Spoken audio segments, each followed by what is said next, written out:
Mi esposa me abandonó con 2 niños por un millonario. Años después vuelve suplicando perdón. Pero yo ya rehice mi vida, y la orden de restricción que le di los dejó a todos sin palabras. Tengo 38 años, trabajo en gestión de proyectos para una empresa de tecnología, y necesito contar esta historia porque lo que pasó hace 6 años básicamente destruyó la vida que conocía, pero también, y esto suena raro decirlo, me dio la oportunidad de construir algo mejor. Supongo que debería empezar por el principio. Cuando Rebeca y yo nos casamos, teníamos como 24 años. Éramos jóvenes y estúpidos en el buen sentido, ya sabes, enamorados y convencidos de que podíamos conquistar el mundo juntos. Tuvimos a Nathan un año después, y luego llegó Olivia 4 años más tarde.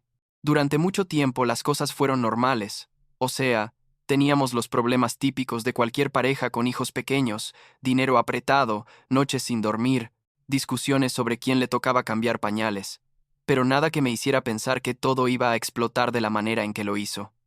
La cosa empezó a cambiar. Cuando Rebeca se hizo amiga de un grupo de mujeres del gimnasio que había empezado a ir. No me malinterpreten, al principio me pareció genial que tuviera amigas y saliera un poco de la rutina de la casa, porque criar 2 niños puede ser agotador, y ella se merecía tener su espacio. Pero estas mujeres, digamos que tenían un estilo de vida completamente diferente al nuestro. Vivían en casas enormes, conducían autos de lujo, se iban de viaje a Europa como si nada, y Rebeca empezó a obsesionarse con eso. Al principio fueron comentarios inocentes tipo, ay, vi unos zapatos divinos pero cuestan como $500, o qué lindo sería tener una casa así. Yo le decía, bueno amor, algún día, pero por ahora estamos bien, tenemos un techo sobre nuestras cabezas y los niños están felices. Pensé que era solo una fase, que se le iba a pasar, pero no se le pasó. Rebeca empezó a comprar cosas que definitivamente no podíamos pagar. Llegaban paquetes a la casa casi todos los días, carteras de diseñador, ropa carísima, maquillaje que costaba más que nuestro presupuesto semanal de comida. Yo intentaba hablar con ella, le mostraba las tarjetas de crédito que estaban al límite, le explicaba que mi salario simplemente no alcanzaba para ese estilo de vida, pero ella me decía que me estaba preocupando de más, que ella sabía lo que hacía, que necesitaba esas cosas para sentirse bien consigo misma. La verdad es que yo no sabía cómo manejar la situación, sin sonar como un esposo controlador.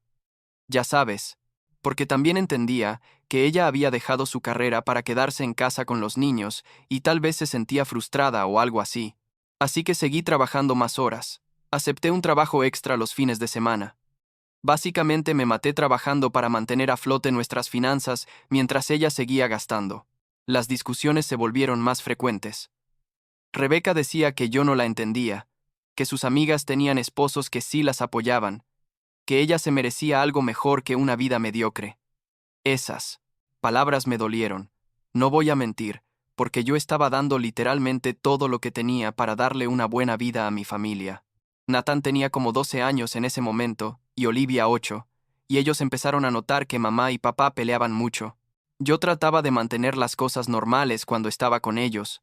Los llevaba al parque, les ayudaba con la tarea, jugábamos videojuegos juntos, pero la tensión en la casa era palpable. Rebeca empezó a salir más con sus amigas.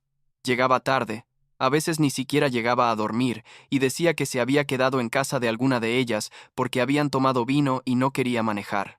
Yo le creía. O más bien, quería creerle, porque la alternativa era demasiado dolorosa de considerar. Y entonces un día llegué a casa después del trabajo. Era un martes normal, como las 6 de la tarde, y la casa estaba vacía. Bueno, no exactamente vacía. Nathan y Olivia estaban en la sala viendo tele, pero Rebeca no estaba. Lo raro es que había dejado su auto, sus llaves estaban en la mesita de la entrada, y había una nota. ¿Una nota? ¿Puedes creerlo? Después de 14 años juntos, después de 2 hijos, después de todo, me dejó una nota. La leí como 5 veces porque mi cerebro simplemente no procesaba las palabras. Decía algo así como, Michael, sé que esto va a ser difícil de entender, pero necesito hacer esto por mí. He conocido a alguien que me puede dar la vida que siempre quise, la vida que merezco. Los niños están mejor contigo por ahora. Tú siempre has sido el padre más presente de todos modos. Volveré en unos años cuando las cosas estén más establecidas y podamos replantearnos nuestra situación. No intentes contactarme. Necesito este tiempo para mí. Rebeca. Me quedé parado ahí en la cocina con esa nota en la mano durante no sé cuánto tiempo. Nathan entró y me preguntó qué pasaba, por qué mamá no había regresado de su viaje como les había dicho. Yo no sabía qué decirle, literalmente. No sabía cómo explicarle a mi hijo de 12 años que su madre nos había abandonado por un tipo con más dinero. Le dije que mamá había tenido que irse por un tiempo, que no sabía cuándo iba a volver, y él me miró con esos ojos, ya sabes, esa mirada que te rompe el corazón porque ves que aunque es joven, entiende perfectamente que algo está muy mal. Olivia era más chica entonces, solo 8 años. Y cuando le dije que mamá se había ido, pero que estábamos bien, ella lloró y me preguntó si había sido su culpa. Tuve que abrazarla y asegurarle que no, que nada de esto era culpa de ella o de Nathan, mientras por dentro yo estaba completamente destruido. Los primeros meses fueron, sin exagerar, los más difíciles de mi vida. Tuve que aprender a hacer todo solo, cocinar comidas decentes que no fueran solo pasta con salsa de lata, lavar la ropa sin arruinar nada, peinar a Olivia para la escuela. Eso fue particularmente desastroso al principio. Ayudar con la tarea de ambos, trabajar mis 2 empleos y básicamente no dormir nunca. Mis padres vivían en otro estado y aunque ofrecieron ayuda, no podían mudarse con nosotros. Algunos vecinos y padres de los amigos de los niños fueron increíblemente amables y me echaron la mano cuando podían, pero la mayor parte del tiempo era yo solo tratando de mantener todo funcionando.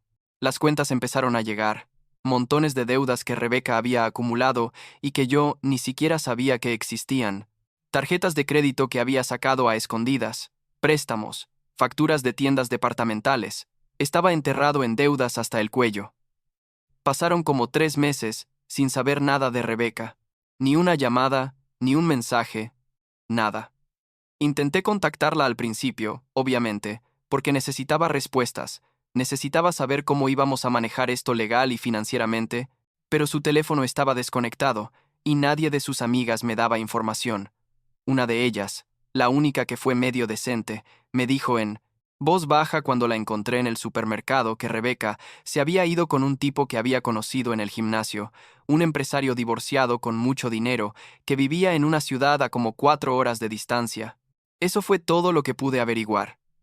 Contraté un abogado, bueno, el abogado más barato que pude encontrar, y empecé los trámites de divorcio. Rebeca nunca respondió ninguno de los papeles, así que eventualmente se procesó todo sin su participación. La casa se sentía demasiado grande, demasiado llena de recuerdos de lo que había sido nuestra familia. Además, necesitaba salir de las deudas, y simplemente no podía seguir pagando la hipoteca, los servicios, y todo lo demás con mi situación financiera. Así que tomé la decisión de vender. Fue desgarrador.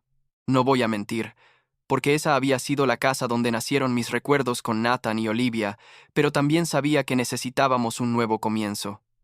Vendimos la casa, pagué todas las deudas que pude con el dinero que sobró, y nos mudamos a un pueblo más pequeño como a 2 horas de donde vivíamos. Conseguí un trabajo mejor ahí, uno solo que pagaba decentemente, y alquilamos una casa más chica pero acogedora en un vecindario tranquilo. Nathan y Olivia no estaban felices con el cambio. Al principio, tuvieron que cambiar de escuela, dejar a sus amigos, pero con el tiempo se adaptaron. Los niños son más resilientes de lo que pensamos. La vida empezó a encontrar un ritmo. No era perfecta. Había días donde me sentía completamente abrumado y no sabía si estaba haciendo las cosas bien, pero estábamos juntos y estábamos sobreviviendo. Nathan se volvió más maduro, ayudaba mucho con Olivia, la cuidaba cuando yo tenía que trabajar hasta tarde. Olivia era más callada de lo que había sido antes. Había perdido esa chispa que tenía, pero poco a poco empezó a sonreír más. Yo seguía con mi rutina de trabajo, casa, niños, trabajo, casa, niños, sin mucho tiempo para mí mismo. Y entonces, como 1 año y medio después de que Rebeca se fuera, conocí a Victoria. Fue en una librería, de esas independientes que todavía existen en pueblos pequeños. Yo había ido a buscar un libro para Nathan, algo sobre astronomía porque estaba obsesionado con el espacio, y Victoria era la dueña de la tienda. Nos pusimos a hablar sobre libros. Ella recomendó algunos títulos. Yo hice un chiste malo sobre ciencia ficción. Ella se rió, lo cual fue sorprendente porque el chiste era realmente malo, y terminamos conversando por como media hora. Era fácil hablar con ella, ya sabes, sin presión, sin drama, solo una conversación normal entre dos adultos sobre cosas normales. Me dio su número en caso de que necesitara más recomendaciones de libros, y yo, que no había siquiera pensado en salir con nadie desde lo de Rebeca, me encontré enviándole un mensaje unos días después. Victoria era completamente diferente a Rebeca. Tranquila, aterrizada, genuinamente interesada en conocerme a mí y a mis hijos. No le importaba que yo fuera un padre soltero con 2 niños y un horario complicado.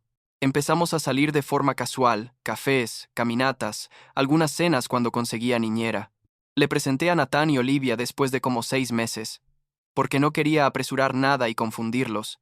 Y para mi alivio, se llevaron bien con ella desde el principio. Victoria nunca intentó ser su madre. Eso fue lo que más aprecié. Ella era solo Victoria, alguien que era amable con ellos, que se interesaba en sus vidas, pero que respetaba el espacio que tenían conmigo. 2 años después de conocernos, le propuse matrimonio. Fue simple, sin grandes gestos, solo yo y ella en la misma librería donde nos conocimos, y ella dijo que sí. Nos casamos en una ceremonia pequeña en el juzgado, con Nathan y Olivia como testigos, mis padres que vinieron desde su estado, y algunos amigos cercanos. No necesitábamos nada elaborado, solo queríamos estar juntos oficialmente y construir nuestra vida como familia, y eso hicimos. Victoria se mudó con nosotros. La casa se sintió más viva, más cálida. Ella y yo trabajábamos en equipo con los niños, compartíamos responsabilidades, nos apoyábamos mutuamente cuando las cosas se ponían difíciles. Nathan tenía como 18 años entonces y Olivia 14, y aunque todavía había momentos donde la ausencia de Rebeca se sentía, especialmente en fechas importantes, estábamos bien. Estábamos más que bien, éramos felices. Y entonces, 6 años después de habernos abandonado, 6 años de silencio absoluto, Rebeca llamó. Era un sábado por la mañana, yo estaba haciendo el desayuno con Victoria. Los niños todavía dormían porque era fin de semana, y mi teléfono sonó con un número que no reconocí. Contesté, pensando que era algo del trabajo o tal vez una llamada spam, y escuché su voz. Michael, soy yo, Rebeca, decía como si nada, como si no hubiera desaparecido durante media década. Fui a visitar la casa, y hay extraños viviendo ahí. ¿Qué está pasando? ¿Por qué no me dijiste que se habían mudado? ¿Dónde están mis hijos? Me quedé congelado. Literalmente no podía procesar que estaba teniendo esta conversación. Victoria me miró con preocupación y articuló con los labios. ¿Quién es? Y yo le dije, Rebeca, en voz baja, y vi cómo su expresión cambiaba completamente. Le dije a Rebeca que nos habíamos divorciado, que había vendido la casa hace años, que nos habíamos mudado, que yo me había vuelto a casar. Hubo un silencio del otro lado de la línea. Y luego, y no estoy exagerando, me gritó. Me gritó que cómo me había atrevido a divorciarme de ella sin su consentimiento. Aparentemente, ignorando completamente que ella nunca respondió los papeles legales. Que cómo podía haberme casado con otra persona cuando ella me había dicho claramente que iba a volver, que yo había roto nuestra familia, que era un traidor y un mentiroso. Yo estaba ahí, parado con el teléfono en la oreja, escuchando cómo me acusaba de arruinar nuestro matrimonio, cómo me acusaba básicamente de engañarla, y la ironía era tan absurda que casi me río. Casi. En lugar de eso, le dije con la voz más calmada que pude. Rebeca, tú nos dejaste hace 6 años, tú elegiste irte. Yo seguí adelante con mi vida porque no tenía otra opción. Ella exigió mi dirección, exigió hablar con Nathan y Olivia, exigió que arregláramos esto como adultos. Le dije que no, que los niños ya no eran niños, que tenían 18 y 14 años y podían decidir por sí mismos si querían verla, pero que ella no iba a aparecer en nuestras vidas y esperar que todo estuviera como lo dejó. Colgué el teléfono y me di cuenta de que me temblaban las manos. Victoria me abrazó y me dijo que todo iba a estar bien, que no tenía por qué dejar que Rebeca nos afectara. Pero yo sabía que esto no iba a terminar ahí. Conocía a Rebeca, y cuando algo no salía como ella quería, no, se rendía fácilmente. Nathan bajó a desayunar como media hora después, y le conté que su madre había llamado. Su reacción fue inmediata y clara. Dijo que no quería saber nada de ella, que ella los había abandonado cuando más la necesitaban, que ahora tenía una familia que lo amaba de verdad y no necesitaba a alguien que solo aparecía cuando le convenía. Olivia tuvo la misma reacción cuando se lo dijimos más tarde. Fue desgarrador escuchar a mi hija de 14 años decir con tanta firmeza que su madre ya no era parte de su vida, pero también me sentí orgulloso de que tuviera la claridad y la fuerza para establecer esos límites. Rebeca no aceptó la respuesta. Empezó a llamarme todos los días, a veces varias veces al día. Cuando bloqueé su número, creó números nuevos. Me enviaba mensajes de texto largos explicando cómo las cosas no habían funcionado con el tipo con el que se había ido, cómo había estado pensando en nosotros todo este tiempo, cómo ella merecía una segunda oportunidad. También empezó a mandarle mensajes a Victoria de alguna manera. Le había conseguido el número Dios sabe cómo, diciéndole que era una rompehogares, que se había metido en un matrimonio que no le pertenecía, que sus hijos la odiaban por haberles quitado a su madre. Victoria manejó todo increíblemente bien. Bloqueó a Rebeca inmediatamente y me mostró los mensajes para que yo estuviera al tanto, pero vi que le afectaba aunque intentara no demostrarlo. Lo que realmente me hizo enojar fue cuando Rebeca empezó a contactar a la gente que conocíamos antes, nuestros viejos vecinos, algunos amigos mutuos que todavía vivían en nuestra ciudad anterior, contándoles una versión completamente distorsionada de la historia. Les decía que yo la había echado de la casa sin razón, que le había quitado a sus hijos, que me había vuelto a casar para reemplazarla y borrarla de la vida de nuestra familia. Algunos de esos conocidos me contactaron para preguntarme qué estaba pasando, y tuve que explicarles la verdad, mostrarles pruebas en algunos casos de que ella nos había abandonado voluntariamente. Fue humillante tener que justificarme y defenderme de acusaciones tan ridículas, pero lo hice porque no iba a dejar que Rebeca reescribiera la historia como si ella fuera la víctima. Después de como un mes de este acoso constante, llamé a mi abogado, le expliqué la situación y me recomendó que solicitara una orden de restricción. No quería llegar a ese punto, la verdad, porque parte de mí todavía sentía algo de lástima por Rebeca, como que claramente algo estaba mal con ella emocionalmente para estar actuando así, pero también tenía que proteger a mi familia. Empezamos el proceso legal, documenté todas las llamadas, mensajes y acoso. El juez aprobó una orden de restricción temporal bastante rápido, considerando todas las pruebas que presentamos, lo que significaba que Rebeca no podía contactarnos directamente, ni acercarse a nosotros. Pensé que con eso iba a terminar todo, que Rebeca finalmente entendería el mensaje y nos dejaría en paz. Pero no, porque Rebeca tiene un talento especial para sorprenderme con su capacidad de hacer cosas cada vez más irracionales. Como 2 semanas después de que se le notificara la orden de restricción, tuve una cena de trabajo con mi jefe y algunos clientes importantes. Era en un restaurante bastante elegante en la ciudad, una de esas reuniones que son cruciales para mantener buenas relaciones con los clientes. Llegué al restaurante, me senté con mi jefe y los clientes, estábamos ordenando bebidas y revisando el menú, teniendo una conversación agradable y profesional, y entonces Rebeca apareció. No sé cómo supo dónde iba a estar, tal vez me había estado siguiendo, o vigilando mi calendario de alguna manera, no lo sé, pero ahí estaba, caminando directamente hacia nuestra mesa, con esa determinación que yo conocía muy bien. Mi jefe me miró, confundido, los clientes se veían incómodos, y yo sentí que mi estómago se hundía porque sabía que esto iba a ser un desastre. Rebeca empezó a hablar, en voz alta, en medio del restaurante, sobre cómo yo era un esposo terrible, cómo había destruido nuestra familia, cómo me había casado con otra mujer mientras todavía estaba enamorada de mí, básicamente montando un escándalo monumental frente a mi jefe y clientes. La gente en las otras mesas nos estaba mirando. El personal del restaurante no sabía qué hacer, y yo estaba ahí sentado tratando de mantener la calma, mientras mi ex esposa tenía un colapso completo en público. Me levanté de la mesa, me disculpé con mi jefe y los clientes, y traté de sacar a Rebeca del restaurante. Ella se resistió, siguió gritando. Dijo que no iba a irse hasta que yo aceptara hablar con ella como un adulto. Llamé a la policía porque técnicamente estaba violando la orden de restricción, y cuando llegaron como 10 minutos, después, se la llevaron. Fue absolutamente humillante.